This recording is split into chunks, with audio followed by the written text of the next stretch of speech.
Selamat pagi, Assalamualaikum warahmatullahi wabarakatuh. Selamat pagi Jombang dan selamat Waalaikumsalam. pagi buat semuanya yang ada dimanapun berada ya dengan aktivitasnya masing-masing. Alhamdulillah pada pagi hari ini Ana bisa kembali menjumpai Anda tentunya masih di KR53, Kicau Rakyat 53 Broadcast. Nah, kita menyuarakan beberapa isu-isu yang ada di sekitar kita, isu sosial, isu lingkungan, perempuan, anak, dan semuanya ya. Nah, pada kesempatan pagi hari ini kita punya kesempatan untuk bisa ngobrol langsung dengan salah satu petani, kemudian pendiri dan ketua dari Jamtani. Nah, jaringan masyarakat tani Indonesia kalau tidak salah ya. Langsung aja kita sapa dulu di ujung sana di sana di mana nih? Pengalengan di mana ini, Di Pak ya? Pengalengan, ya. Pengalengan ya. Kita sapa dulu ada Pak Kustiwa Adinata, beliau adalah Jamtani. Ya, selamat pagi Pak Kustiwa, gimana kabarnya hari ini? Selamat pagi, sehat sekali Mbak. Makasih banyak. Sehat ya. Kayaknya aktivitasnya banyak keliling-keliling ini ya Pak Kustiwa ya. Ya, Iya. Iya, Pak Kustiwa, mungkin sebagian teman-teman petani, jaringan petani pastinya tahu nih sudah kenal sama Pak Kustiwa. Tapi buat yang belum kenal, kira-kira bisa sharing sedikit nggak? Jamtani itu apa sih? Paling nggak sedikit penjelasan tentang kegiatan Jamtani itu seperti apa sih? Monggo Pak Kustiwa. terima kasih. Selamat pagi Bapak dan Ibu pemirsa sekalian. Ya, Jamtani ini sebetulnya nama baru yang dilahirkan 2018. Itu lama dikenal dulu dengan Ikatan Petani PHT Indonesia atau IPPHTI yang tersebar di seluruh Indonesia sebagai alumni daripada sekolah lapang pengendalian hama terpadu yang dikelola oleh FAO, Deptan, dan Bappenas waktu itu. Ya. Seiring proses berjalan, kemudian ya Jamtani ini mengakui IPPHT sebagai ibu kandung begitu. Jadi lebih sangat dekat sekali, dan saat ini lebih banyak berfokus pada isu-isu yang dampak negatif perubahan iklim, pertanian berkelanjutan, agroekologi, dan pembelaan hak-hak petani seperti itu. Iya, Nah, kalau ini kantornya ada Mas di Bandung ya, dan wilayah sekretariatnya ada di Pangandaran, Jawa Barat. Seperti Pangandaran, itu. Jawa Barat. Ya, kalau Iya. sejauh ini keanggotaannya apakah hanya khusus wilayah situ atau secara menyeluruh Pak Kustiwa? Oh tidak, anggota kita ada di Sumatera, ada di Jawa, ada di Hmm. Kalimantan, ada di Sulawesi, di NTT, di beberapa wilayah lain di Indonesia. Itu individu para petani atau organisasi-organisasi gitu? Keanggotaannya adalah kelompok tani, jadi basisnya adalah kelompok, bukan pribadi. Jadi kalau pribadi ya harus harus terlibat dulu di dalam satu kelompok tani begitu. Nah, nah ini cuacanya sudah mulai susah diprediksi Pak ya.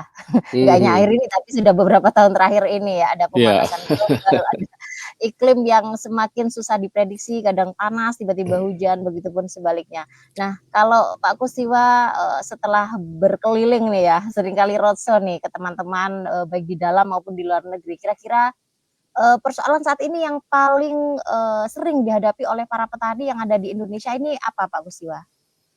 ya sebenarnya kalau kita melihat bahwa hampir semua masyarakat ya itu terdampak oleh negatif perubahan iklim. Mhm. Tetapi yang paling rentan dan yang paling besar efeknya itu adalah kelompok masyarakat petani.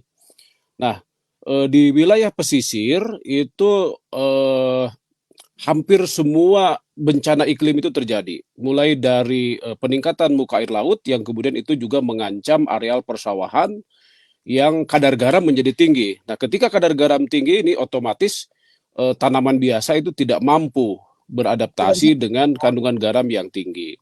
Kemudian yang kedua juga di pesisir itu terutama yang Iya. dekat sungai itu juga banjir, bisa saja mungkin hujannya di hulu 100-200 kilometer dari muara, tetapi banjir itu bisa dirasakan di daerah pesisir. Jadi yang ketiga Hmm. tentu kekeringan. Mhm. Nah, ada banyak daerah yang kemudian dia pada saat hujan kebanjiran, pada saat kemarau kekeringan. Jadi dalam satu tahun itu mungkin hanya 1 kali dia bisa tanam, dari sebelumnya bisa 2 kali, seperti itu.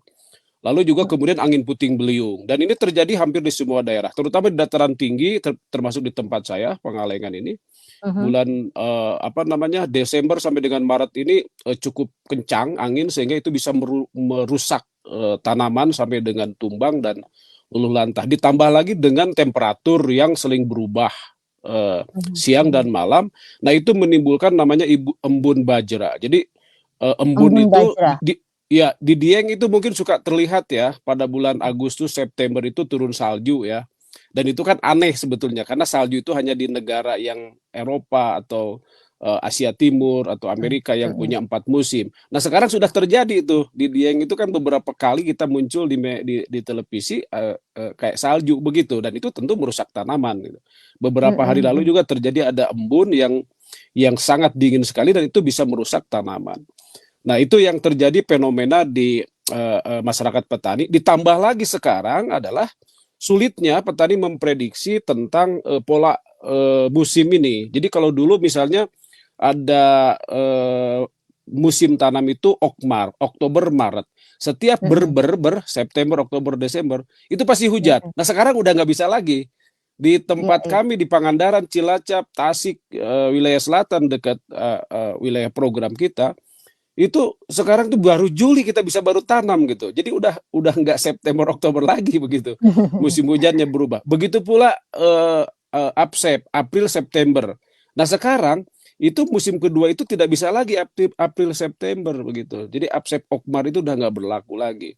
Nah, ini yang kemudian menimbulkan persoalan besar di masyarakat petani.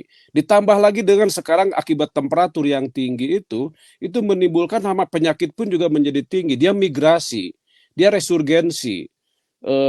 Ditambah tentu dengan semua akibat pola kebiasaan manusia juga tentunya ya. Kan semua ini terjadi Mhm. juga Mhm. akibat manusia juga sebenarnya. Iya, Yang iya. kemudian alam menjadi rusak kan seperti itu. Mulai dari kerusakan hutan, penggunaan bahan bakar fosil, penggunaan pestisida dan pupuk kimia Pestisida, yang sangat ya. tinggi. Nah, itu menimbulkan Mhm. juga hama ini menjadi sangat kebal. Hama ini kemudian makin lebih banyak dan muncul hama-hama baru. Meskipun Mhm. di sisi Mhm. lain jenis pestisida kan makin banyak jenisnya itu, tapi kok hamanya makin banyak juga. Ini kan sesuatu hal yang perlu kita pikirkan. Idealnya kan kalau pestisidanya ada, mestinya hamanya juga kan tidak ada karena mati. Tapi kok ternyata jenis pestisidanya makin banyak, hamanya makin banyak, penyakitnya makin banyak. Ini mungkin catatan kritis kita lah kepada kita semua yang sebenarnya bahwa sesungguhnya ya perilaku kita selama ini yang berpikir bahwa dengan cara membunuh, membasmi itu bisa menghilangkan hama, faktanya tidak seperti itu. Grafiknya jenis hama dan jumlahnya itu dari tahun ke tahun makin tinggi. Penggunaan pupuk kimia pun juga begitu. Dosis dulu mungkin awal 80 sebelum revolusi hijau diperkenalkan tanpa pupuk kimia. Sekarang dosisnya Mhm. bisa sampai 600-700. Di sayuran udah 1.300 kilogram per hektar yang dulunya tidak pernah. Tapi faktanya tanah kan makin sulit diolah, tanah makin tidak subur, tanah makin keras, tanah makin sulit menyimpan air. Jadi Heeh. mungkin inilah kebiasaan-kebiasaan kita yang selama ini perlu dikritik lagi, dan efeknya semua ini menimbulkan emisi. Mhm. Emisi Dan itu yang dan kemudian ya misalnya kayak pupuk kandang yang tidak diolah. Petani lebih suka menggunakan pupuk kimia, urea misalnya atau NPK, karena lebih simpel. mhm. Sementara pupuk kandang dibiarkan. Di sisi lain pupuk kandang ini kan mengeluarkan NH3 atau gas metan yang kemudian itu Mhm. berkontribusi kepada udara dan merusak lapisan ozon. Terjadilah pemanasan global dan seterusnya. Lalu Mhm. penggunaan pupuk kimia, CO2 di situ kita pakai. Lalu sistem pertanian yang digenang di padi, nitrit, NO3 di N2O di situ yang muncul emisinya. Nah, Mhm. kebiasaan-kebiasaan ini yang sebenarnya kemudian menimbulkan terjadinya pemanasan global yang sampai Mhm. Mhm. sejauh ini terjadilah dampak negatif perubahan iklim. Jadi Iya. sesungguhnya persoalan-persoalan yang muncul selama ini ya, salah satunya adalah kontribusi dari kita juga sebagai petani. Di samping tentu yang lebih besar dari industri, dari kendaraan, dari industri besar, dari distribusi pengangkutan bahan-bahan Perusahaan-perusahaan ya. ya perusahaan-perusahaan dan di samping itu ya, tapi kita tidak bisa, termasuk peternakan pun juga ikut berkontribusi. Cuman mungkin levelnya atau tingkatnya itu tidak sebesar dengan perusahaan-perusahaan industri. Nah Iya. itu mungkin dalam pemahaman kami kondisi kaitan dengan petani dan perubahan iklim sejauh ini. Iya, sangat lengkap ini Pak Kustiwa ya. Kita jadi bisa melihat secara global. Kadang mungkin tanpa disadari ya, sebagai petani sendiri ikut berkontribusi sebenarnya terhadap Betul. terjadinya pemanasan global. Terkadang itu tadi ya, mungkin karena adanya revolusi hijau yang kemudian penggunaan kimia itu sampai semakin hari semakin bertambah gitu ya kebutuhannya, dan itu akan berefek tadi seperti yang Pak Kustiwa jelaskan. Nah, kira-kira sejauh ini langkah-langkah apa sih yang sudah dilakukan untuk entah itu untuk beradaptasi atau minimal untuk mengurangi ya, supaya pemanasan global itu bisa diminimalisir dan juga perubahan iklim ini bisa diadaptasi. Kira-kira kegiatan apa saja yang sudah dilakukan oleh Jam Tani bersama jaringan-jaringannya? Baik. Ada dua hal sebetulnya intervensi yang bisa dilakukan oleh siapapun ya. Nah, karena kita bicara lagi konteks pertanian, tentu yang bisa dilakukan oleh masyarakat petani dan stakeholder yang terkait. Yang pertama adalah mitigasi. Mitigasi itu adalah bagaimana kita mengurangi sumber emisi. Jadi salah satu contoh di pertanian misalnya, yang saya sebut tadi, emisi-emisi dari perilaku, dari kebiasaan petani yang menimbulkan emisi itu dikurangi. Nah, karena itu salah satu sebagai pendukung terjadinya pemanasan global, kerusakan ozon, pemanasan global, dan lain-lain, dan seterusnya. Iya. Ini salah satu contoh pupuk kandang. Pupuk kandang ketika diolah, itu adalah NH3 atau gas metan. Petani lalu solusinya gimana? Ya berarti dibuat kompos, kan begitu. Atau si ternaknya diberi pakan silase. Silase itu adalah proses pembuatan pakan yang sudah diolah, sehingga dia tidak mengeluarkan NH3, termasuk sendawa pada sapi, terutama hewan besar. Nah itu satu. Yang kedua misalnya adalah CO2, karbon dioksida Karbon ya. dari pengangkutan bahan-bahan pestisida dan pupuk kimia yang jauh, dari tempat yang jauh. Ini salah satu contoh, misalnya Pangalengan kan ngambilnya dari Surabaya, dari Ya. petrokimia misalnya.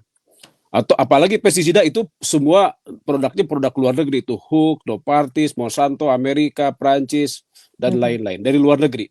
Nah itu ada carbon footprint namanya.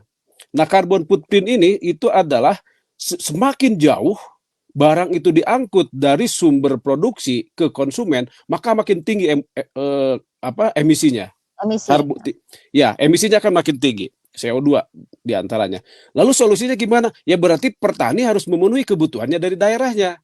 Kalau pupuk kimia misalnya dari Surabaya atau dari Palembang atau dari Aceh misalnya, nah berarti kan petani harus mampu memproduksi dari wilayahnya, sehingga carbon footprint menjadi tidak ada atau berkurang. Nah berarti pupuk kimia diganti dengan pupuk kompos misalnya.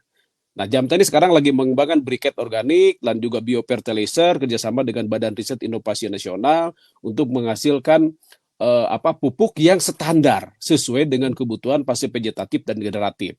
Karena selama ini pupuk organik itu, maaf ya, rata-rata petani itu rata-rata kandungan nitrogennya yang tinggi, sementara fosfor kaliumnya itu kurang. Jadi, dan itu biasanya didapatkan dari luar daerah maksud saya. Nah, Iya. rata-rata 70% itu untuk nitrogen, fosfor itu udah ada di sekitar kita. Tinggal kita mendapatkan 30% dari luar. Kemudian yang berikutnya adalah misalnya CO2 dari jerami. Rata-rata jerami menggunakan pembakaran misalnya kan. Wah, bikin gampang gitu. Ya udah bakar saja sehingga lebih cepat. Tapi yang didapatkan itu abu. Dia tidak dapat di situ fosfor, kalium nggak ada. Dibakar, hasilnya cuma abu saja. Harusnya Bukan biochar. diapain tuh? Ya, solusinya bagaimana? Ya tentunya mungkin kita bisa cacah dijadikan kompos, atau yang paling sederhana di lapangan kita semprot dengan ekoenzim, dengan Ya. mikroorganisme lokal. Di lapangan saja biarkan seperti itu membusuk, atau kita tanam dengan Sesbania rostrata. Kita tanam Sesbania rostrata, di mana Sesbania rostrata ini itu adalah tanaman kayak turi yang dia bisa mengabsorb nitrogen, bisa menyerap nitrogen dari udara, lalu dia simpan pada tangkai, pada akar, pada batang. Lalu dia rilis nanti secara perlahan ke dalam tanah. Nah, itu beberapa alternatif solusi ya.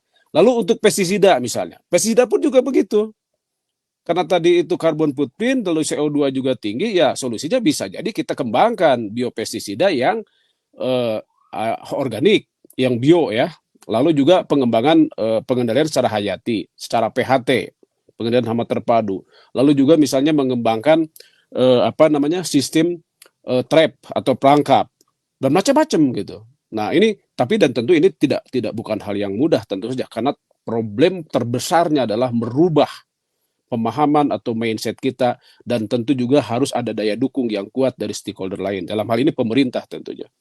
Nah, Mhm. itu upaya-upaya yang dilakukan. Lalu kalau di daerah pantai seperti tadi saya katakan, bagaimana kalau misalnya sekarang daerah banjir? Kami kembangkan padi apung. Jadi padi apung itu dia Ah, bisa bisa naik mau 5 meter banjirnya, mau 7 meter, mau 8 meter tidak ada masalah karena dia akan mengikuti tinggi rendah air menggunakan rakit. Lalu untuk yang kadar garamnya tinggi di pesisir pantai yang tidak mampu dia beradaptasi dengan dengan kadar garam tinggi. Kita garam. kembangkan dengan padi paritas tahan air asin. Nah, itu untuk konteks adaptasi sebenarnya. Jadi kalau mitigasi balik lagi adalah bagaimana mengurangi emisi dari ke udara, perilaku tadi dirubah. Itu yang pertama. Nah, yang kedua adalah adaptasi. Adaptasi itu seperti kita pahami bagaimana kita tidak bisa menghentikan hujan yang lebat. Kita tidak bisa menghentikan kekeringan, kita tidak bisa menghentikan banjir, tidak menghentikan kenaikan muka air laut yang setiap tahun naik 0,2 sampai 0,3 milimeter per tahun di wilayah selatan.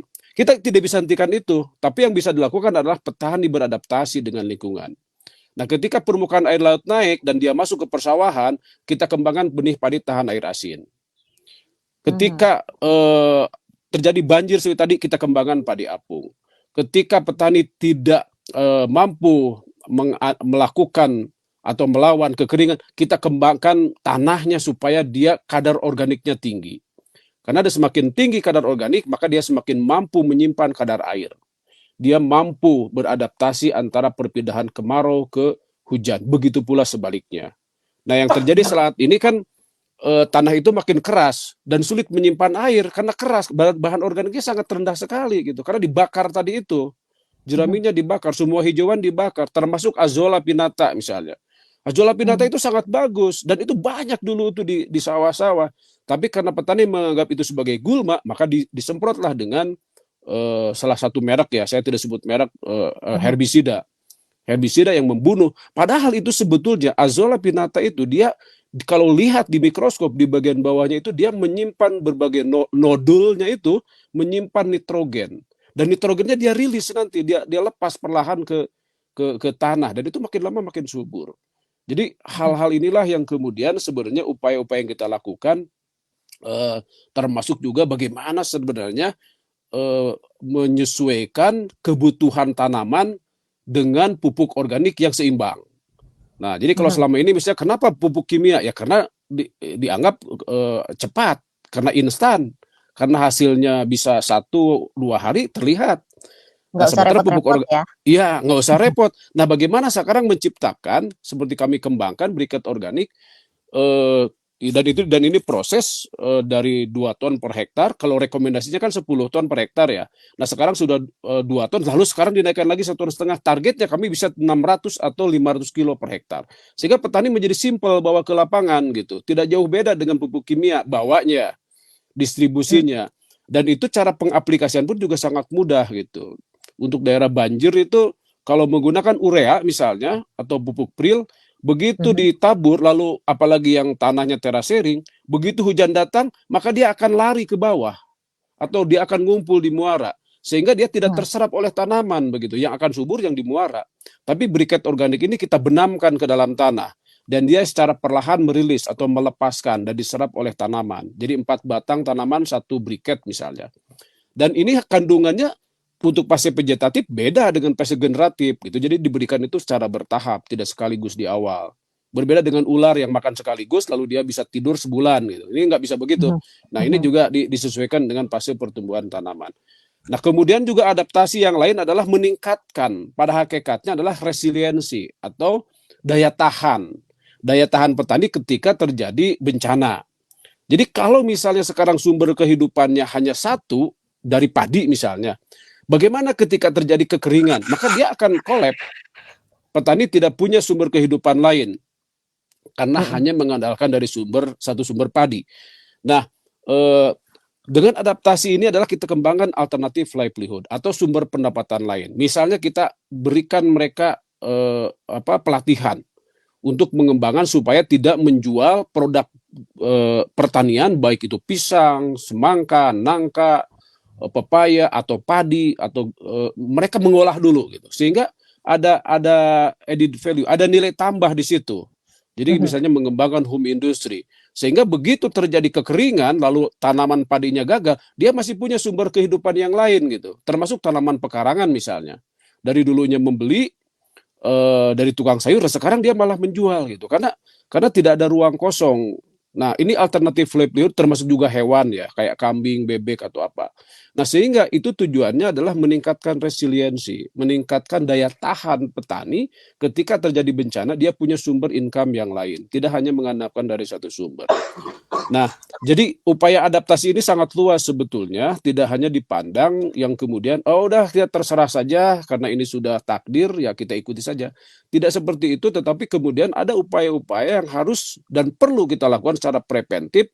Jadi bukan kayak pemadam kebakaran gitu, nunggu nanti sudah Mhm. panennya ini lalu siapkanlah asuransi. Tidak seperti itu. Tetapi sebelum terjadi kekeringan lalu kita pikirkan sekarang apa langkah-langkahnya. Misalnya padi tahan kekeringan. Kalau betul-betul memang sudah tidak bisa ditolong lagi, ya kita sudah punya sumber income yang lain begitu.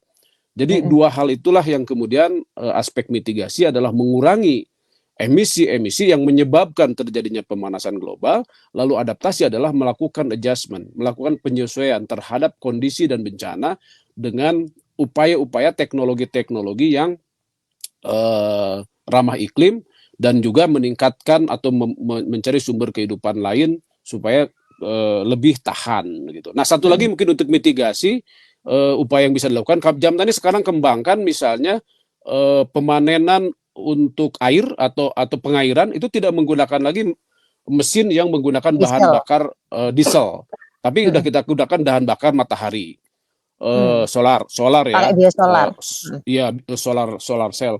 Nah kemudian Solar juga cell. untuk angin ya, menggunakan tenaga angin, kincir angin misalnya. Nah itu sudah kita manfaatkan di lahan-lahan menggunakan seperti itu. Termasuk di rumah tangga di kantor kami itu 65% itu kita sudah menggunakan tenaga matahari begitu. Nah saya kadang-kadang agak sedikit iri ya kalau lihat di Eropa itu hampir 99% mereka memanfaatkan tenaga matahari itu di bangunan itu untuk kebutuhan rumahnya. Padahal Kehidupan kalau kita sehari-hari ya. tahu kehidupan sehari-hari, padahal kalau kita tahu mereka 3 bulan masa winter nggak ada matahari sama sekali. Nah kita Hmm. 365 hari matahari ada terus, tapi Panas tidak pernah terus ya. dimanfaatkan. Nah, dan Iya, iya. jadi ini mungkin apa namanya ya salah satu kritik juga bagi kita semua bahwa kita mungkin terlalu kaya, terlalu dimanjakan sehingga kita banyak batu bara, banyak sumber energi yang lain sehingga yang itu mungkin diabaikan. Nah, efeknya lah sekarang yang kemudian bukan hanya dampak kepada di masyarakat Indonesia tapi juga kepada masyarakat seluruh dunia. Kurang lebih Iya. mungkin begitulah langkah-langkah yang dilakukan dan beberapa upaya kita.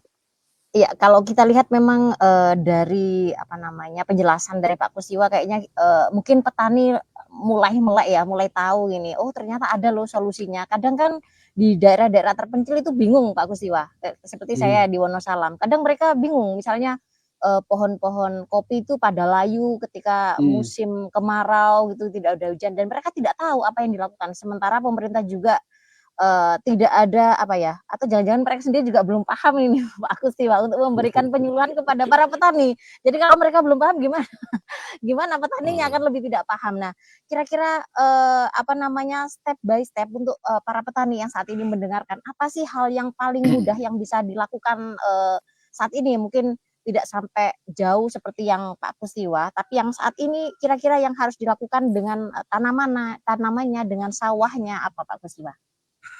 Ya, kalau yang paling sederhana sebenarnya merubah dulu ya, merubah Hmm. apa kebiasaan-kebiasaan negatif yang menyebabkan terjadinya peningkatan emisi tadi itu. Dan itu sebetulnya secara otomatis juga merusak kita juga gitu, Hmm. merugikan juga. Nah, salah satu contoh yang sederhana kayak jerami lah. Jerami ya biasa dibakar ya jangan dibakar begitu. Oh, misalnya repot nih ngangkutnya ke jalan jauh diolah, nggak perlu, dia biarkan aja dihamparkan lalu disemprot dengan ekoenzim. Ekoenzim itu apa? Ya ekoenzim itu bahan bakunya dari sekitar kita gitu. Banyak bahan-bahan dari sekitar kita Bisa mulai bikin mulai dari sendiri ya, Pak? bisa bikin sendiri mulai dari buah-buahan busuk, kemudian juga limbah air cucian air beras, air kelapa, macam-macam sekali banyak bisa kita buat untuk Mhm, apa namanya sebagai bahan mikroorganisme lokal. Ada banyak sebetulnya yang mhm, bisa kita lakukan. Lalu yang kedua misalnya adalah tentu kebiasaan tadi itu mungkin ya dari yang punya ternak dicoba dikombinasikan antara pertanian dengan peternakan. Karena kalau kalau menurut saya sebetulnya kita omong kosong bicara pertanian organik, tapi kemudian pupuk organiknya membeli gitu dari perusahaan. mmm, Tidak sementara yang ada di sekitar kita itu dibiarkan gitu. Misalnya kayak pohon pisang. Pohon pisang, pisangnya kita panen, lalu pohonnya dibiarkan. Padahal di situ kandungannya banyak sebetulnya kalau diolah ya, mhm diolah. mhm. Dan itu cukup dicacah saja dengan golok, rata-rata petani punya golok. Kalau misalnya lebih jauh punya mesin kan terlalu jauh ya. Golok Ya saja ya, dicacah kemudian dicampur dengan kotoran hewan, eh, dibiarkan ditutup itu sudah menjadi kompos atau bokasi itu juga udah langkah sederhana sebetulnya. Tapi kalau mhm, misalnya berkelompok secara lebih jauh, kalau bicara tadi soal pemerintah, pemerintah sudah lebih dulu sebenarnya paham. mhm, KTT iklim atau Conference of Parties yang di United Nations Framework for Climate Change UNFCCC itu mhm, sekarang udah KTT ke-29 yang akan dilaksanakan di Azerbaijan. Nah, kebetulan Jamdani ikut setiap tahun event itu. Nah, artinya mereka sudah tahu dan itu diikuti oleh pemerintah. Dan pemerintah itu sudah masukkan di dalam RPJMN mereka. Dan pemerintah mhm, juga sudah melakukan ratifikasi dan komitmen untuk menurunkan setidak-tidaknya kalau tidak bisa 1,5 sampai 2 derajat Celcius. Nah, lalu pemerintah juga sudah banyak mengembangkan desa apa kampung iklim, proklim. mhm, Nah, meskipun mungkin kualitas dari si jumlah sudah banyak, tapi kualitas mungkin saya tidak terlalu tahu persis ya. mhm, Tapi intinya adalah pemerintah pun juga sudah berkomitmen di situ, termasuk juga mereka menyiapkan asuransi bencana iklim. Tetapi persoalannya mhm. karena ini terlalu luas dan mungkin belum tentu sampai ke masyarakat. Nah, Jam Tani Tidak terjangkau mengembangkan semuanya ya? ya seperti itu dan Jam Tani mengembangkan namanya sekolah lapang iklim. Nah, sekolah Mhm, lapang iklim ini adalah proses di mana petani bisa tahu semua hal yang berkaitan dengan lingkungannya tanpa mengandalkan dari pemerintah. Nah, seperti juga tadi misalnya pembakaran jerami misalnya. Nah, selama ini kan petani banyak berteriak-teriak kepada pemerintah, subsidi minta dinaikkan, dinaikkan dari 27, 32 triliun dan tahun ini adalah 52 triliun. mhm, Pertanyaannya apakah itu menolong petani kebutuhan pupuk lalu produksinya meningkat? Menurut saya tidak juga. iya, mhm, Naik 2 kali lipat anggaran sampai 52 triliun, faktanya ketika musim tanam petani kesulitan juga mendapatkan pupuk mhm dan mhm. harganya di atas HDG, HET, harga eceran HET, tertinggi. heeh, Itu lebih tinggi. Padahal HET itu harusnya tertinggi itu udah top gitu. Tapi ini udah di atasnya gitu. Nah, melebihi ya? ini artinya uang yang disediakan pemerintah itu berarti tidak efektif. Termasuk Mhm, juga kalau misalnya itu bisa meningkatkan produksi, dan berkali lipat dengan pupuk kimia kalau misalnya selama ini banyak yang menganggap sistem pertanian organik, sistem penggunaan pertanian agroekologi atau ramah iklim itu dianggap gagal, lah faktanya pemerintah masih juga selama ini mengimpor beras bahkan 2 juta ton, 3 juta ton, 4 juta ton. mhm, Artinya ya, apa semua ini? Berarti subsidi pupuk itu selama ini pupuk kimia maksud saya, kimia mhm, sintetis tidak efektif begitu. Coba kalau mhm, misalnya itu kemudian dibagi, bukan dibagi, apa namanya diidentifikasi daerah-daerah yang kita bangun swasembada pupuk organik di setiap desa misalnya. mhm, Itu 5% saja, nggak usah sampai dengan 20-30% dari APBN yang untuk pupuk itu. Setidaknya itu 2.500 desa itu akan menjadi desa swasembada pupuk gitu. Jadi produksi UPO, unit pupuk organik seperti itu. Dan itu bisa mhm, kerjasama dengan BUMDes misalnya, bisa kemudian dikelola oleh kelompok, kelompok tani atau koperasi, dan itu akan menjadi bisnis di desa gitu. Dan kemudian juga mhm, nanti itu tadi akan menutup kekurangan apa namanya persoalan yang menimbulkan carbon footprint itu atau jejak karbon tadi itu. Nah, itu mungkin beberapa langkah yang sebenarnya termasuk juga bagaimana petani bisa eh, apa namanya yang selama ini bibit itu sebetulnya dalam pandangan kami yang ideal dan tahan terhadap perubahan iklim itu adalah bibit lokal sebetulnya. Tapi saat ini kan kemudian banyak digunakan benih-benih hibrid yang sekali pakai, kedua kali beli lagi, ketiga kali beli lagi, sehingga petani menjadi ketergantungan. Dan benih-benih itu adalah justru yang rakus terhadap pestisida dan pupuk kimia. Beda dengan benih lokal. Nah, tinggal persoalannya adalah sekarang, misalnya kelemahannya karena benih lokal produksinya rendah, kan bisa dimodifikasi, bisa dikawin silangkan, bisa dilakukan breeding, pemuliaan. Nah, inilah yang kemudian sesungguhnya sumber daya lokal yang selama ini ada di tingkat petani itu hilang, dikuasai oleh korporasi, dikuasai oleh perusahaan-perusahaan besar. Nah, sehingga petani yang sebenarnya jadi pemilik itu kemudian jadi pengguna, jadi penonton, jadi user. Nah, akhirnya ya merubah pola konsumtif tadi itu. Kayak jerami yang tadi itu petani teriak-teriak kepada pemerintah subsidi pupuk, padahal di jerami itu ada banyak kandungan yang kemudian dia bakar gitu. Jadi ini kayak semacam kita minta api tapi obor yang ada di tangan kita dimatikan gitu. Kita minta api yang besar dan ternyata api yang besar itu malah selama ini dalam maksud saya api itu adalah subsidi pemerintah ya lewat APBN untuk pupuk itu ya faktanya persoalan-persoalan itu tidak menyelesaikan masalah begitu. Mungkin itu beberapa hal yang bisa kita rekomendasikan atau ya dan itu sudah kita lakukan. Silakan teman-teman nanti kalau ingin dapat modulnya. Tahun ini saya akan melahirkan lagi satu buku dan itu ber-ISBN ya, International Standard Book Number. Itu tentang bagaimana sebenarnya pengendalian hama penyakit itu secara ramah iklim tanpa pupuk kimia sama sekali. Saat ini di lapangan kita kerjasama dengan Badan Riset Inovasi Nasional itu dengan tanaman bawang merah yang tanpa penggunaan pestisida kimia dan pupuk kimia sintetis. Dan artinya fakta-fakta ini sebenarnya bisa kita lakukan gitu dan itu sudah direplikasi di beberapa daerah gitu. Tinggal mungkin tadi persoalannya bagaimana kita ada awareness, ada kesadaran begitu untuk ke arah sana, ada keinginan untuk merubah dari itu.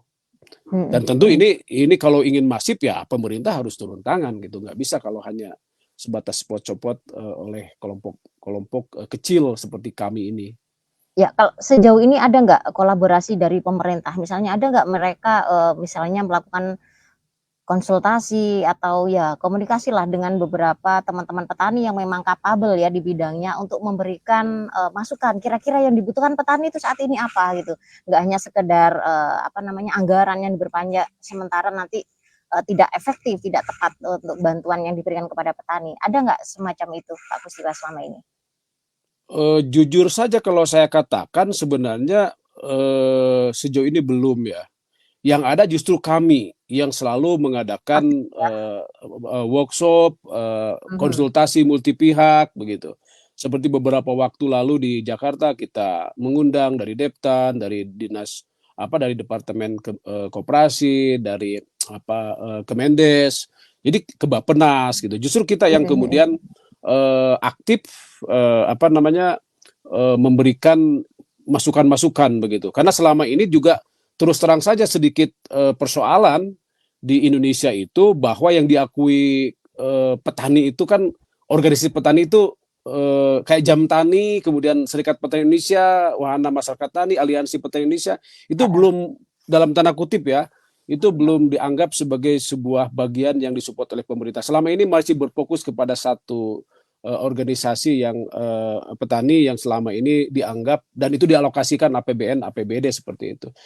Jadi saya tidak tahu kalau itu ya apakah mereka mendapatkan ruang untuk itu, tetapi kalau bagi kami dan beberapa aliansi petani di tingkat nasional, ya kita yang justru kemudian melakukan secara aktif begitu, memberikan masukan-masukan meskipun ya kekecewaannya kadang-kadang yang diundang ya mungkin kepalanya, kemudian yang datang mungkin hanya fungsional seperti itu. Ya itulah dinamika namanya dimanapun juga saya kira jujur saja saya kadang-kadang merasa sedih ya karena tahun 95 sampai 2002 banyak teman-teman petani dari Laos, Thailand, Vietnam, Malaysia yang datang kepada kami untuk belajar. Nah sekarang kebalik, kita yang harus hormat.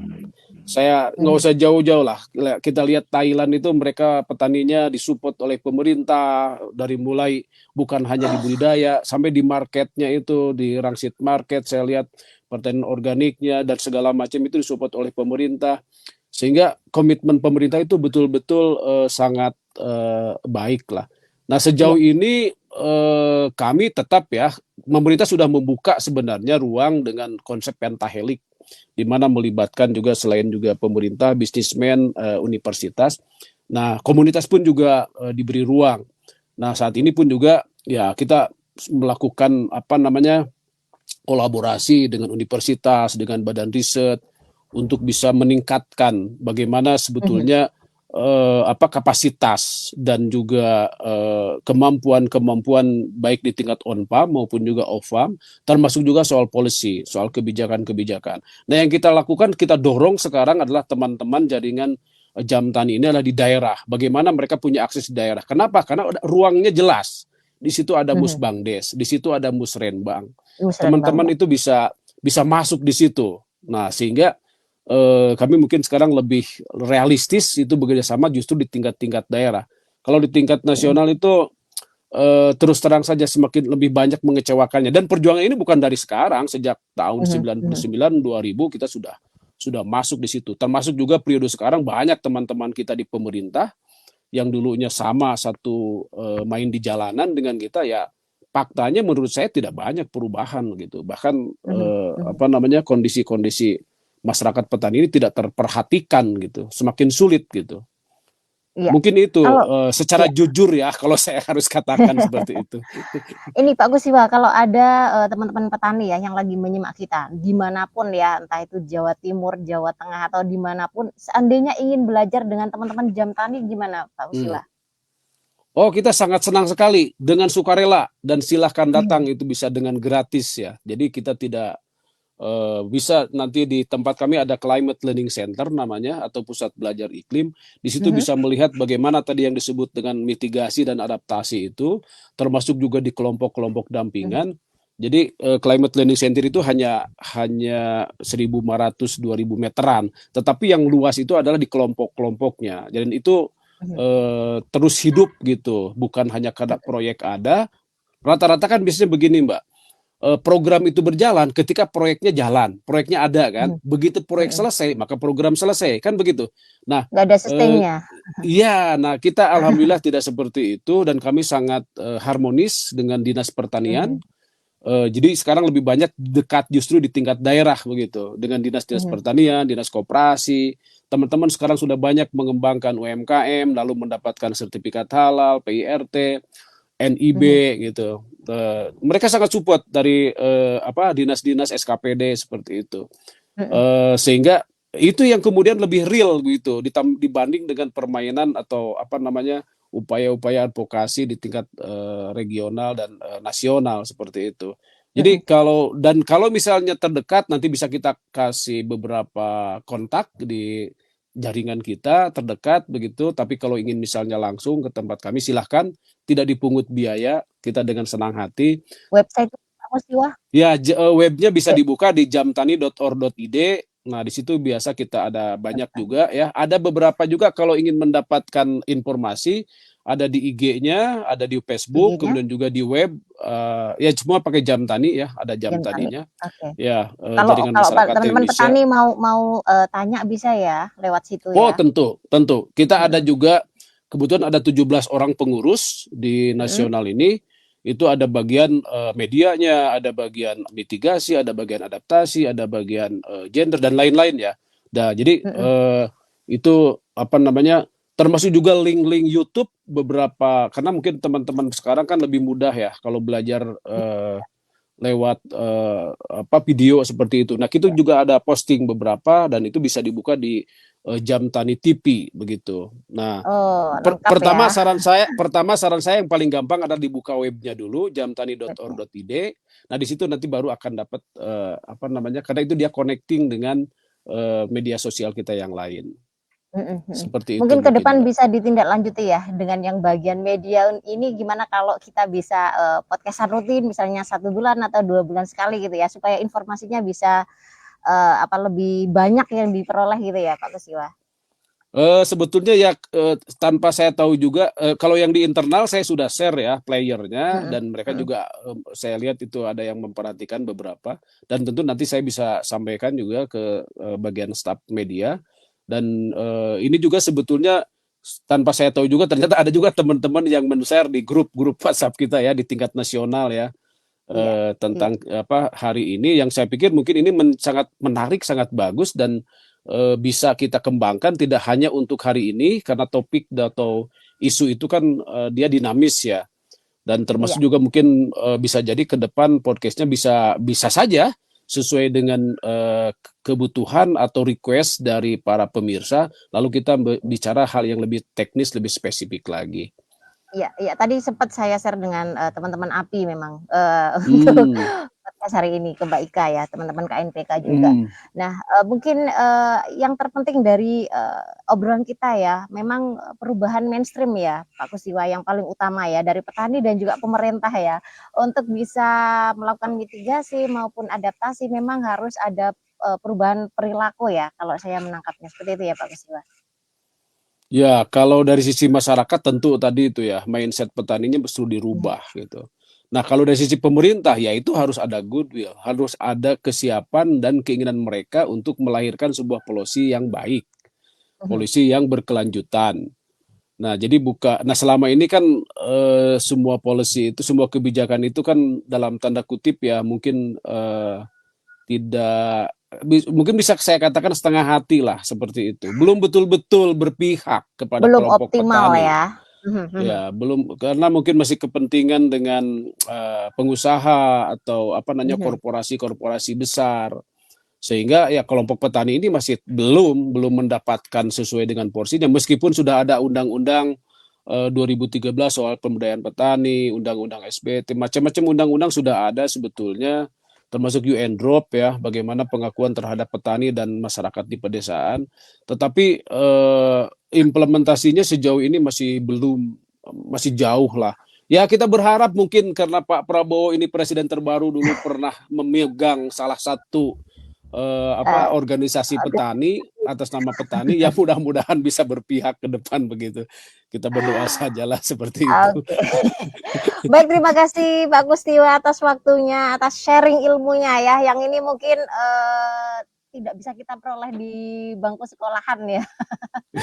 Nah, terima kasih banyak Pak Kustiwa atas sharing-sharing ilmunya. Nah, kapan-kapan boleh ya, kita live langsung di Jombang kalau ada Baik, kegiatan di Jawa Timur baik silakan insya Allah monggo Mbak, saya juga mampir. sudah kangen juga ke sana udah lama. Ya, Nggih, nggih. Ya, oke teman-teman KR53, Kicau Rakyat 53 itulah tadi, obrolan kita, diskusi kita seputar petani dan climate change ternyata persoalannya sangat komplit ya, dan untuk bisa berubah harus dimulai dari diri kita sendiri, mainstream kita, perilaku kita, dan insya Allah kita akan lanjutkan dengan tema-tema pertanian lain tentang, climate change dan juga global warming. Terima kasih buat semuanya, terima kasih buat Pak Kustiwa, semoga sehat selalu dan ditunggu kedatangannya ke sini ya, ke Jombang ya. Ya, baik. kita tutup hari ini. Wassalamualaikum warahmatullahi wabarakatuh. Waalaikumsalam warahmatullahi wabarakatuh. Aku tak mau nyetar bini sih tos. Halo? Bentar.